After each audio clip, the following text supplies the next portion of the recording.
La motivation intrinsèque signifie que je pratique une activité pour le plaisir et la satisfaction que j'en retire. Je suis intrinsèquement motivée parce que j'effectue des activités volontairement et par intérêt pour l'activité elle-même. Je n'attends rien en retour. Les facteurs déterminants de ma motivation intrinsèque sont ma curiosité, mon autodétermination et mon sentiment de compétence. Si je parle de motivation extrinsèque, c'est que j'agis dans l'intention d'obtenir une conséquence qui va se trouver en dehors de l'activité elle-même.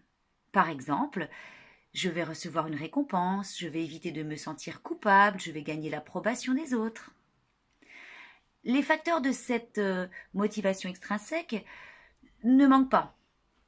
Mais contrairement à la motivation intrinsèque, on peut dire que la motivation extrinsèque est gérable et dépend souvent d'une autre personne. Dans notre cas, en sophrologie, la motivation extrinsèque serait le fait que mon client agisse pour me faire plaisir et qu'il ne se soucie pas des conséquences positives de ses actes sur son propre objectif. Face à cela, je dois donc lui exprimer ma confiance en sa capacité de réussir. Je dois éviter de créer des situations compétitives dans lesquelles il pourrait se perdre. Je dois éviter de lui exprimer de la pitié devant un échec.